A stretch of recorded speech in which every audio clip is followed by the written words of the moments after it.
Hello दोस्तों, मैं हूं नीरज और आप देख रहे हैं स्टडी कॉमर्स।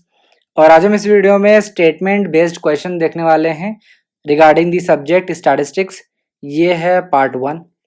आप हमारे टेलीग्राम चैनल को भी ज्वाइन कर सकते हैं, लिंक आपको डिस्क्रिप्शन में मिल जाएगा, या आप इस क्यूआर कोड को भी स्कैन करके हमें ज्वाइन कर सकते हैं।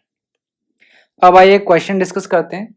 क्वेश्चन डिस्कस करने से पहले आप सभी से एक रिक्वेस्ट है कि जो भी क्वेश्चन मैं यहाँ पे करा रहा हूँ प्लीज़ इसे आप अपने कॉपी में नोट कर लें और कमेंट बॉक्स में इस क्वेश्चन को अटेम्प्ट करें।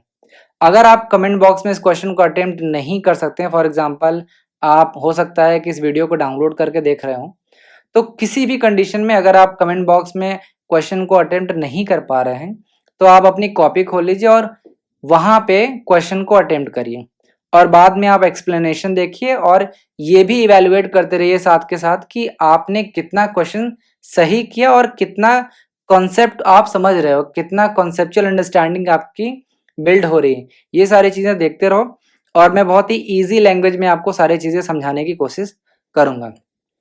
तो आइए क्वेश्चन डिस्कस करते हैं। फर्स्ट क्वेश्चन, दो स्टेटमेंट आपके सामने दे रखा है और आपको करेक्ट स्टेटमेंट आइडेंटिफाई करना है। स्टेटमेंट मैं आप सबके लिए पढ़ दे रहा हूँ। स्टेटमेंट 1 कह रहा है if the population standard deviation is unknown and the sample size is less than 30 we apply Z test. कह रहा है कि अगर पॉपुलेशन स्टैंडर्ड डेविएशन जो है वो अननोन है और सैंपल साइज जो है वो लेस देन 30 है, तब वहां पे हम जेड टेस्ट का इस्तेमाल करेंगे। स्टेटमेंट 2 कह रहा है if the sample is large and the population is normally distributed and population standard deviation is unknown, we apply the t-test। Second statement ये कह रहा है कि अगर सैंपल का जो साइज है वो लार्ज है, लार्ज का क्या मतलब है, मोर देन 30 सैंपल, ठीक है। सैंपल का जो साइज है वो लार्ज है और पॉपुलेशन स्टैंडर्ड डेविएशन जो है वो अननोन है, तो यहाँ पे हम टी टेस्ट का इस्तेमाल करेंगे, ऐसा ये स्टेटमेंट कह रहा है। एक बार ऑप्शन देख लेते हैं। Statement 1 is correct but statement 2 is incorrect. Statement 2 is correct but statement 1 is incorrect. Both statements are correct, both statements are incorrect. अब देखिए, मैंने आपको जेड टेस्ट और टी टेस्ट को कब यूज किया जाता है, कब अप्लाई किया जाता है, ये पहले ही बता दिया है। अगर फिर भी आपने उस वीडियो को नहीं देखा है तो आप देख सकते हैं, मैं यहाँ पे भी आपको एक्सप्लेन कर देता हूँ। तो सबसे पहले मैं बात करता हूँ टी टेस्ट की, कि टी टेस्ट कब यूज किया जाता है, उसका क्या कंडीशन। तो टी टेस्ट को दो कंडीशन में यूज किया जाता है। अगर ये दो कंडीशन फॉलो हो जाती हैं तो वहां पे हम टी टेस्ट का इस्तेमाल कर देंगे। फर्स्ट कंडीशन क्या है, पॉपुलेशन स्टैंडर्ड डेविएशन अननोन होना चाहिए, पॉपुलेशन स्टैंडर्ड डेविएशन अननोन होना चाहिए। और दूसरा कंडीशन क्या है, सैंपल साइज जो है वो स्मॉल होना चाहिए। स्मॉल का क्या मतलब है, लेस देन 30। अगर हम 30 से कम सैंपल लेते हैं तो उस सैंपल को हम स्मॉल सैंपल कहेंगे। तो ये दोनों कंडीशन फॉलो होनी चाहिए तभी हम टी टेस्ट को यूज करेंगे। इसके अलावा अगर स्टैंडर्ड डेविएशन नोन है या अननोन है, इससे कोई फर्क नहीं पड़ता। अगर हमारा सैंपल साइज लार्ज है तो वहां पे हम जेड टेस्ट यूज कर लेंगे। ध्यान रखना कि टी टेस्ट तभी यूज होगा जब सैंपल साइज स्मॉल है और स्टैंडर्ड डेविएशन जो है वो अननोन है। यहाँ पे स्टैंडर्ड डेविएशन क्या मतलब है, पॉपुलेशन का स्टैंडर्ड डेविएशन जो है वो अननोन होना चाहिए। तो अब आइए स्टेटमेंट को एक बार इवेलुएट कर लेते हैं। स्टेटमेंट 1 क्या कह रहा था कि पॉपुलेशन स्टैंडर्ड डेविएशन जो है वो अननोन है, तो ये पहला कंडीशन है, फुलफिल हो गया। दूसरा कह रहा है कि सैंपल साइज जो है वो लेस देन 30 है, तो दोनों कंडीशन फॉलो हो गई। तो यहाँ पे जेड टेस्ट नहीं यूज होगा, यहाँ पे यूज होगा टी टेस्ट। तो इस तरीके से स्टेटमेंट 1 जो है वो इनकरेक्ट हो जाता है। अब स्टेटमेंट 2 को इवेलुएट कर लेते हैं। स्टेटमेंट 2 कह रहा है कि सैंपल साइज लार्ज है और पॉपुलेशन स्टैंडर्ड डेविएशन जो है वो अननोन है, तो यहाँ पे हम टी टेस्ट यूज करेंगे। टी टेस्ट यहाँ पे नहीं यूज करेंगे। क्यों नहीं यूज करेंगे, क्योंकि टी टेस्ट का दो कंडीशन है। पहला कि पॉपुलेशन का जो स्टैंडर्ड डेविएशन है वो अननोन होना चाहिए, ये पहला कंडीशन तो फॉलो हो रहा है। लेकिन सेकेंड कंडीशन क्या था कि सैंपल साइज जो है वो स्मॉल होना चाहिए। यहाँ पे लार्ज दिया है, तो यहाँ पे हम टी टेस्ट नहीं यूज करेंगे बल्कि यहाँ पे हम यूज करेंगे जेड टेस्ट। तो यहाँ पे स्टेटमेंट 1 और 2 दोनों ही इनकरेक्ट हो जाएगा। तो फर्स्ट का करेक्ट आंसर हो जाएगा D, both statements are incorrect. अब आइए नेक्स्ट क्वेश्चन पे बढ़ते हैं। फिर से आपके सामने दो स्टेटमेंट दे रखा है और आपको करेक्ट स्टेटमेंट आइडेंटिफाई करना है।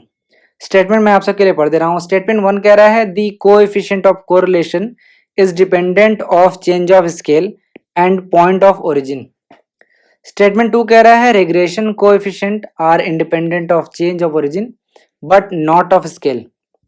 ऑप्शन देख लेते हैं। Statement 1 is correct but statement 2 is incorrect. Statement 2 is correct but statement 1 is incorrect. Both statements are correct, both statement are incorrect.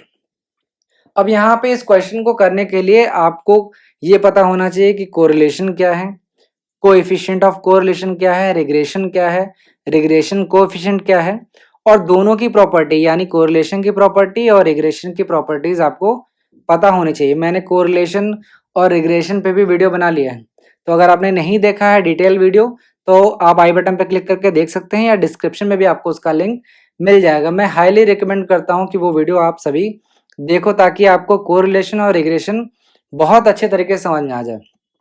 मैं यहाँ पे शॉर्ट में आपको दोनों समझाने की कोशिश करूंगा। तो सबसे पहले जानते हैं कि क्या होता है कोरिलेशन। कोरिलेशन क्या करता है कि दो वेरिएबल्स के बीच में रिलेशनशिप बताता है। जैसे ज़्यादा एडवर्टीजमेंट आप करते हो तो ज़्यादा सेल्स होता है, तो यहाँ पे एडवर्टीजमेंट क्या है, एक वेरिएबल हो जाएगा, और सेल्स क्या है, ये एक और वेरिएबल हो जाएगा, दूसरा वेरिएबल हो जाएगा। तो कोरिलेशन दो वेरिएबल्स के बीच में रिलेशनशिप बताने का काम करता है। इसे हम डिनोट करते हैं स्मॉल आर से, और इसकी जो वैल्यू आती है वो आती है -1 से +1 के बीच में। बेसिकली कोरिलेशन जो है वो बताता है डिग्री एंड डायरेक्शन। डिग्री का क्या मतलब है कि कोरिलेशन की जो डिग्री है वो कितनी है। जैसे हम कहते हैं ना कि लो डिग्री ऑफ कोरिलेशन, इसके बाद हम बोलते हैं मॉडरेट डिग्री ऑफ कोरिलेशन, इसके बाद हम बोलते हैं हाई डिग्री ऑफ कोरिलेशन, इसके बाद हम बोलते हैं परफेक्ट कोरिलेशन। और डायरेक्शन का क्या मतलब है, कोरिलेशन या तो पॉजिटिव होगा या तो नेगेटिव होगा। पॉजिटिव का क्या मतलब है, जैसे एडवर्टीजमेंट कर रहे हैं, हम एडवर्टीजमेंट कर रहे हैं तो सेल्स भी हमारा बढ़ रहा है, ये सेम डायरेक्शन में जा रहा है तो पॉजिटिव होगा। नेगेटिव कैसे होगा, प्राइस बढ़ा रहे हैं तो सेल्स क्या है, कम हो जा रहा है या फिर डिमांड कम हो जा रहा है। जैसे आपने इकोनॉमिक्स में पढ़ा है कि प्राइस बढ़ाते हैं तो डिमांड घट जाता है, तो इन्वर्स हो जाएगा तो वो नेगेटिव हो जाएगा। तो ये है कोरिलेशन। अब आपको पता होना चाहिए कि कोएफिशिएंट ऑफ कोरिलेशन क्या है। जब आप कोरिलेशन को मैथमेटिकल तरीके से कैलकुलेट करते हो तो जो उसकी वैल्यू आती है, जो कि आती है -1 से +1 के बीच में, उसे ही हम कोएफिशिएंट ऑफ कोरिलेशन कहते हैं। ठीक है, अब बात कर लेते हैं एक बार रिग्रेशन की, कि रिग्रेशन क्या है। रिग्रेशन को आप कह सकते हैं कि ये प्रिडिक्शन करने में हमें हेल्प करता है, यानी एक स्टैटिस्टिकल टूल है जो हमें अनुमान लगाने में हेल्प करता है। फॉर एग्जांपल, एक तरफ हमने एडवर्टीजमेंट एक्सपेंसेस रख लिया और दूसरी तरफ हमने सेल्स रख लिया। सपोज कर लेते हैं कि अगर आप 10 लाख इन्वेस्ट करते हो तो 21 लाख का सेल होता है, 14 लाख का करते हो तो हो जाता है 32 लाख का, 16 लाख का करते हो तो हो जाता है 42 लाख का। अगर आप चाहते हो कि 25 लाख का एडवर्टीजमेंट करो तो कितना सेल्स होगा, अगर ये पता करना चाहते हो, ये प्रिडिक्शन करना चाहते हो, तो ये हम कर सकते हैं रिग्रेशन की मदद से। अब रिग्रेशन क्या है, रिग्रेशन एक स्टैटिस्टिकल टूल है जो हमें प्रिडिक्शन करने के लिए हेल्प करता है। टेक्निकल टर्म्स में बात करूं तो जब हम इंडिपेंडेंट वेरिएबल के बेसिस पे डिपेंडेंट वेरिएबल की वैल्यू कैलकुलेट करने की कोशिश करेंगे तो उसे हम रिग्रेशन कहते हैं। ठीक है, अब हमें दोनों की प्रॉपर्टीज पता होनी चाहिए। मैंने आपको कोरिलेशन की और रिग्रेशन दोनों की प्रॉपर्टीज बताई है। तो प्रॉपर्टीज बताने से पहले आपको ये पता होना चाहिए कि चेंज ऑफ स्केल और चेंज ऑफ ओरिजिन का क्या मतलब है। सबसे पहले बात करते हैं चेंज ऑफ ओरिजिन का। चेंज ऑफ ओरिजिन का क्या मतलब है कि कोएफिशिएंट ऑफ कोरिलेशन या रिग्रेशन कोएफिशिएंट की जो वैल्यू आ रही है, जो भी आएगी, उसमें अगर आप प्लस कर देते हो या माइनस कर देते हो और स्केल का क्या मतलब है, जो भी कोरिलेशन कोएफिशिएंट की वैल्यू आ रही है या रिग्रेशन कोएफिशिएंट की जो वैल्यू आ रही है, कैलकुलेटेड वैल्यू जो है, अगर उसमें मैंने मल्टीप्लाई कर दिया या फिर डिवाइड कर दिया, ठीक है, तो ओरिजिन का क्या मतलब है, प्लस या माइनस, और स्केल का क्या मतलब है, मल्टीप्लाई या डिवाइड। तो ये सारी चीजें आपको समझ में आ गई होंगी। तो अब वापस से स्टेटमेंट को इवेल्युएट करते हैं। स्टेटमेंट 1 कह रहा था कि coefficient of correlation is dependent of change of scale and point of origin. ये स्टेटमेंट गलत है, क्योंकि कोरिलेशन की प्रॉपर्टी क्या है कि वो इंडिपेंडेंट होता है, independent of change of scale and origin, दोनों होता है। इसका मतलब क्या है ये आपको समझना होगा। Independent of change of scale and independent of change of origin का क्या मतलब है कि जो कोएफिशिएंट ऑफ कोरिलेशन की वैल्यू आएगी, उसमें चाहे आप प्लस कर लो या माइनस कर लो, मल्टीप्लाई कर लो या डिवाइड कर लो, उससे कोई इम्पैक्ट नहीं होने वाला, उससे कोई चेंज नहीं होने वाला, यानी वो इंडिपेंडेंट है। ठीक है, तो इस तरीके से स्टेटमेंट 1 जो है वो इनकरेक्ट हो जाएगा। स्टेटमेंट 2 देख लेते हैं। Regression coefficient are independent of change of origin but not of scale. ये देखिए करेक्ट प्रॉपर्टी दी गई है। रिग्रेशन कोएफिशिएंट जो होता है वो ओरिजिन से तो इंडिपेंडेंट होता है, यानी अगर आप प्लस और माइनस करते हो तो रिग्रेशन कोएफिशिएंट की वैल्यू में कोई भी इम्पैक्ट नहीं आने वाला है, बट अगर आप मल्टीप्लाई या डिवाइड कर देते हो तो उससे इम्पैक्ट पड़ने वाला है। तो इसीलिए कहा जाता है कि regression coefficient are independent of change of origin but not of scale. तो यहाँ पे स्टेटमेंट 1 जो है वो इनकरेक्ट हो जाएगा और स्टेटमेंट 2 जो है वो करेक्ट हो जाएगा। तो सेकंड का करेक्ट आंसर हो जाएगा B. Statement 2 is correct but statement 1 is incorrect. सिर्फ क्वेश्चन और आंसर पे फोकस मत करो, कॉन्सेप्चुअल अंडरस्टैंडिंग पे फोकस करो, क्योंकि अगर आप चीज़ों को समझ नहीं पाओगे तो आप एग्जाम को क्लियर नहीं कर पाओगे। फर्स्ट सेट है यहाँ पे स्टेटमेंट बेस्ड क्वेश्चन का, इसलिए मैंने बहुत ही इजी रखा है। जैसे जैसे ये पार्ट्स आगे बढ़ते रहेंगे, यानी सेकेंड थर्ड फोर्थ आगे आगे आने वाले वीडियोस जैसे भी आते रहेंगे, उसमें मैं लेवल को बढ़ाता जाऊंगा। तो ये फर्स्ट वीडियो है, इसलिए मैंने बहुत ही बेसिक क्वेश्चन यहाँ पे रखा है। उम्मीद है आपको अभी तक ये सारी चीज़ें समझ में आ गई होंगी। अब आइए नेक्स्ट क्वेश्चन देखते हैं। स्टेटमेंट 1 कह रहा है sample is a small part representing universe and its silent features. Statement 2 कह रहा है sampling is simply the process of learning about the population on the basis of a sample drawn from it. Option देख लेते हैं। Statement 1 is correct but statement 2 is incorrect. Statement 2 is correct but statement 1 is incorrect. Both statements are correct, both statements are incorrect. तो सबसे पहले बात करते हैं population की। पॉपुलेशन या इसको हम यूनिवर्स कहते हैं। यूनिवर्स क्या होता है? ये होता है टोटल आइटम्स और ऑब्जर्वेशन जिनकी हम स्टडी कर रहे हैं। फॉर एग्जांपल आपने ब्लड टेस्ट कराया होगा, अपना नहीं तो किसी का तो करा ही होगा। बाय द वे मेरा बी पॉजिटिव ब्लड ग्रुप है। तो पॉपुलेशन या यूनिवर्स क्या होता है? वो सारे आइटम या ऑब्जर्वेशन होते हैं जिनको आप स्टडी करना चाहते हो। तो जैसे अगर मैंने सपोज कर लो किसी पर्सन है मिस्टर एक्स, इनकी बॉडी को स्टडी करना चाहता हूँ, मैं देखना चाहता हूँ कि इनकी बॉडी में कोई प्रॉब्लम तो नहीं। तो इनके बॉडी में जो भी ब्लड है, टोटल जो ब्लड है वो क्या हो जाएगा? पॉपुलेशन हो जाएगा, क्योंकि हम उनके ब्लड को ही स्टडी करना चाहते हैं। तो ये पॉपुलेशन और यूनिवर्स हो गया। अब हम पूरा ब्लड तो निकाल नहीं सकते, तो हम क्या करेंगे? स्मॉल पार्ट जो है निकाल लेंगे, यानी कि कुछ सैंपल मिलीमीटर जो है वो निकाल लेंगे, कुछ पॉइंट निकाल लेंगे, जिसे हम बोलते हैं सैंपल। थोड़ा सा सैंपल हम निकाल लेंगे जिसे हम टेस्ट करना चाहते हैं। तो पॉपुलेशन और सैंपल आपको समझ में आ गया। यहाँ पे एक चीज जान लेना कि जो पॉपुलेशन है उसके कैरेक्टरिस्टिक्स को हम बोलते हैं पैरामीटर। पॉपुलेशन के कैरेक्टरिस्टिक्स को हम बोलते हैं पैरामीटर और सैंपल के कैरेक्टरिस्टिक्स को बोलते हैं स्टैटिस्टिक्स। ठीक है, ये चीजें आपको पता होना चाहिए। तो आपने पॉपुलेशन समझ लिया, सैंपल समझ लिया। सैम्पलिंग क्या होता है?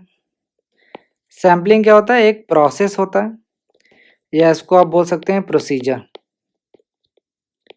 जिसके थ्रू आप सैंपल ले रहे हो। जैसे सैम्पलिंग क्या हो जाएगा यहाँ पे, कोई भी पर्सन आएगा जो डॉक्टर ने रेकमेंड किया होगा, ब्लड टेस्ट के लिए कोई पर्सन आता है ना आपके घर में, तो वो आएगा, जिस तरीके से वो हाथ पे बांधते हैं और ब्लड निकालते हैं, तो इस सारे प्रोसेस को ही हम सैम्पलिंग कहते हैं। तो वापस से स्टेटमेंट को इवैल्यूएट कर लेते हैं। तो स्टेटमेंट 1 कह रहा है sample is small part representing universe. मैंने अभी आपको बताया यूनिवर्स बोलो चाहे पॉपुलेशन बोलो, दोनों का मतलब एक ही है। एंड इट्स सैलेंट फीचर्स या कैरेक्टरिस्टिक्स, ठीक है। सैंपल क्या होता है, यूनिवर्स या पॉपुलेशन का एक स्मॉल पार्ट होता है और वो पॉपुलेशन के कैरेक्टरिस्टिक्स को या फीचर को रिप्रेजेंट करता है, उसे हम सैंपल कहते हैं। तो ये बहुत ही इजी स्टेटमेंट था। तो स्टेटमेंट 1 जो है वो करेक्ट हो जाएगा। एक बार स्टेटमेंट 2 देख लेते हैं। स्टेटमेंट 2 कह रहा है sampling is simply the process of learning about the population on the basis of a sample drawn from it. Statement 2 भी करेक्ट है, क्योंकि सैम्पलिंग क्या है, एक प्रोसेस या प्रोसीजर है जिसमें हम पॉपुलेशन के बारे में जानकारी इकट्ठा करना चाहते हैं। हम सैम्पलिंग प्रोसेस के थ्रू पॉपुलेशन के बारे में हम कुछ जानना चाहते हैं, तो उसके लिए हम सैंपल लेते हैं। तो बेसिकली सैम्पलिंग क्या है, एक प्रोसेस या प्रोसीजर है जिसके थ्रू हम सैंपल लेके पॉपुलेशन के बारे में कुछ समझने की कोशिश करते हैं, कुछ लर्निंग निकालने की कोशिश करते हैं, तो उसे हम सैम्पलिंग कहते हैं। तो यहाँ पे स्टेटमेंट 1 और 2 दोनों ही स्टेटमेंट करेक्ट हो जाएगा। तो थर्ड का करेक्ट आंसर हो जाएगा सी, बोथ स्टेटमेंट्स आर करेक्ट। अब आइए नेक्स्ट क्वेश्चन देखते हैं। फिर से आपके सामने दो स्टेटमेंट दे रखा है और आपको करेक्ट स्टेटमेंट आइडेंटिफाई करना है। स्टेटमेंट 1 कह रहा है questionnaire refers to a device for securing answers to the questions by using a form which the enumerator fills in himself or herself। Questioners के बारे में बता रहा है कि क्वेश्चनर एक डिवाइस है जिससे हम किसी क्वेश्चन के आंसर को निकालने की कोशिश करते हैं यूजिंग अ फॉर्म। एक फॉर्म लेते हैं हम, चाहे वो गूगल फॉर्म के रूप में हो सकता है या किसी और तरीके से प्रिंटेड फॉर्म में भी हो सकता है, जिसको इन्यूमरेटर्स जो है वो खुद ही फिल करते हैं, इसे हम क्वेश्चनर कहते हैं। स्टेटमेंट 2 कह रहा है schedule is the name usually applied to a set of questions which are asked and filled in face to face situation with another person। Statement 2 में शेड्यूल के बारे में बात कर रहा है, जिसमें ये बता रहा है कि शेड्यूल में हम कुछ सेट ऑफ क्वेश्चंस को रखते हैं जिनको हम पूछते हैं और फेस टू फेस सिचुएशन में होता है और किसी दूसरे पर्सन के थ्रू ये फिल किया जाता है। एक बार ऑप्शंस देख लेते हैं। Statement 1 is correct but statement 2 is incorrect. Statement 2 is correct but statement 1 is incorrect. Both statements are correct, both statements are incorrect. तो यहाँ पे आपको ये पता होना चाहिए कि क्वेश्चनर क्या है और शेड्यूल क्या है। तो बेसिक चीज़ें मैं आपको पहले बता देता हूँ। सबसे पहले ये जान लो कि क्वेश्चनर जो है वो कौन फिल्ड करता है, यानी कौन भरता है। क्वेश्चनर हमेशा रिस्पोंडेंट भरता है।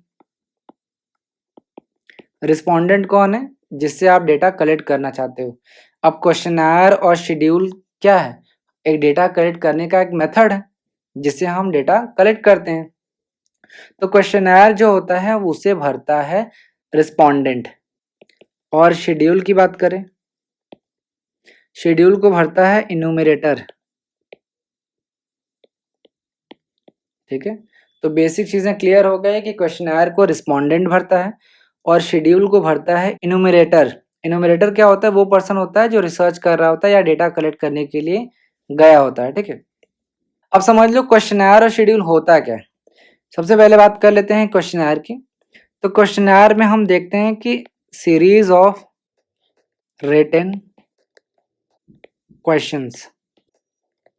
ठीक है, इसमें कुछ सीरीज ऑफ क्वेश्चंस होते हैं और उसके साथ कुछ अल्टरनेटिव्स आपके साथ दिए होते हैं, यानी कुछ ऑप्शंस आपको दिए होते हैं और आपको अपने अकॉर्डिंग उस ऑप्शंस को सेलेक्ट करना होता है। जैसे अगर मैं आपसे पूछूं कि what is your marital status, यहाँ पे ध्यान रखना क्वेश्चन मार्क होगा क्योंकि क्वेश्चन के फॉर्म में इसको फ्रेम किया जाता है। तो ऑप्शन क्या हो सकता है, मैरिड।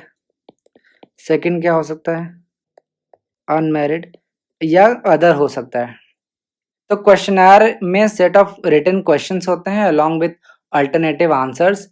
शेड्यूल में क्या होता है, शेड्यूल में हम फॉर्मलाइज्ड सेट ऑफ क्वेश्चंस रखते हैं।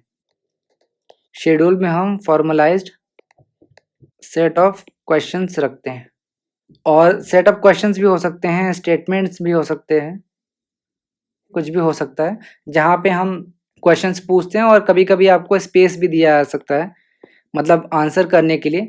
जैसे अगर क्वेश्चन पूछा गया कि मैरिटल स्टेटस और कोई ऑप्शन नहीं दिया गया बल्कि ब्लैंक छोड़ दिया गया, आप खुद से भरो, तो वो होता है शेड्यूल। जनरली क्वेश्चनर में जो रिस्पोंडेंट होती हैं उनकी आइडेंटिटी जो है नोन नहीं होती, लेकिन शेड्यूल में क्या होता है चूंकि फेस टू फेस सिचुएशन में होती है और जो भी आपके इनोमिनेटर होते हैं वो कलेक्ट कर रहे होते हैं, तो यहाँ पे शेड्यूल में जो आपकी रिस्पोंडेंट की आइडेंटिटी होती है वो नोन होती है। तो वापस से क्वेश्चन पे आ जाते हैं। Questioner refers to the device for securing answers to questions by using a form which the enumerator fills in himself और हरसेल्फ। देखिए ये स्टेटमेंट इनकरेक्ट है क्योंकि मैंने आपको बताया कि क्वेश्चनर में इनुमरेटर नहीं भरता बल्कि रिस्पोंडेंट भरता है। रिस्पोंडेंट्स जो होते हैं वो क्वेश्चनर को फिल करते हैं। स्टेटमेंट 2 देखते हैं। Schedule is the name usually applied to a set of questions. यहाँ पे ध्यान रखना कि ये जो क्वेश्चंस हैं, सेट ऑफ क्वेश्चंस हैं, वो फॉर्मलाइज्ड होंगे। फॉर्मलाइज्ड सेट ऑफ क्वेश्चंस होता है, ठीक है। Which are asked and filled in face to face situation with another person. Another person कौन होगा? यहाँ पे इनोमिनेटर होगा। तो स्टेटमेंट 2 जो है वो करेक्ट हो जाएगा। तो फोर्थ का करेक्ट आंसर हो जाएगा B. Statement 2 is correct but statement 1 is incorrect. अब आइए आज का लास्ट क्वेश्चन देखते हैं। फिर से आपके सामने दो स्टेटमेंट दे रखा है और आपको करेक्ट स्टेटमेंट आइडेंटिफाई करना है। स्टेटमेंट 1 कह रहा है इन statistics the term error means the difference between actual value and estimated value of any item. Statistics में जो टर्म है एरर, उसका क्या मतलब है कि एक्चुअल वैल्यू और एस्टिमेटेड वैल्यू के बीच में जो डिफरेंस है उसे ही हम एरर कहते हैं। स्टेटमेंट 2 कह रहा है density test is applied in x bar. X bar का क्या मतलब है? मीन, मीडियन एंड मोड पढ़ा होगा, तो यहाँ पे इसी मीन के बारे में बात हो रही है। ऑप्शन देख लेते हैं। Statement 1 is correct but statement 2 is incorrect. Statement 2 is correct but statement 1 is incorrect. Both statements are correct, both statements are incorrect. तो एक बार जान लेते हैं कि एरर क्या होता है।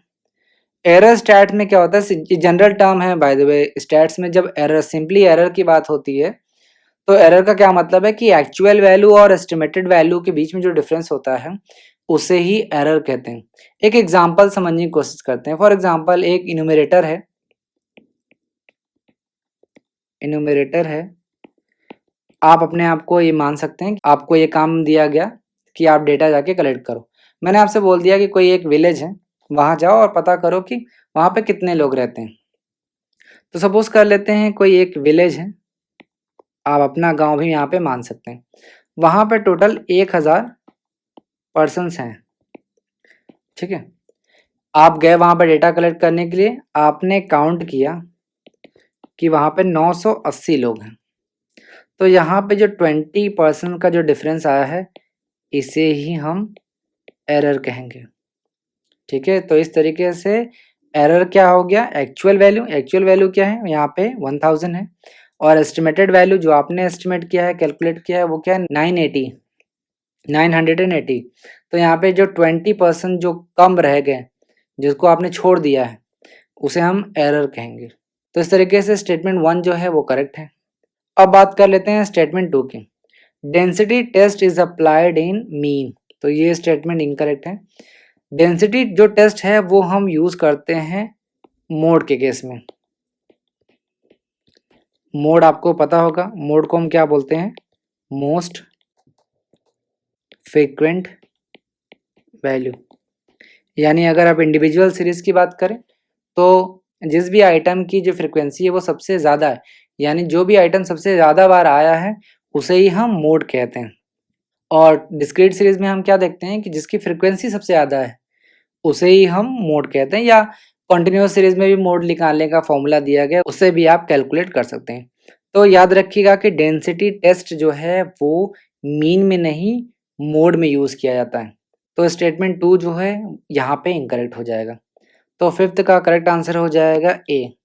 Statement 1 is correct but statement 2 is incorrect. यहाँ पे मैं आप सबको ये बताना चाहता हूँ कि ये जो क्वेश्चंस हैं ये रिलेटिवली ईज़ी हैं, बट ये ध्यान रखो कि ईज़ी से ही टफ़ की तरफ आदमी जाता है। अगर आप इसमें से 5 में से पाँचों क्वेश्चन सही कर लिया तो उसका मतलब क्या है कि आपके बेसिक्स एकदम स्ट्रॉन्ग हैं और आगे आने वाले वीडियोज़ में आप अच्छी तरीके से चीज़ों को समझ सकते हो। अगर आपको लगता है कि कोई सजेशन आपको देना चाहिए तो आप कमेंट बॉक्स में मुझे ज़रूर बताइएगा। जैसे-जैसे सेशन आगे बढ़ेगा, मैं जो लेवल है वो भी बढ़ाता रहूँगा। अगर आपको अभी भी कोई डाउट है तो आप हमें इंस्टाग्राम पे पूछ सकते हैं, हमारी आईडी है स्टडी कॉमर्स ऑफिशियल। तो ये था स्टेटमेंट बेस्ड क्वेश्चन। उम्मीद है आपको पसंद आया होगा। अपना फीडबैक कमेंट बॉक्स में ज़रूर बताइए। Thank you.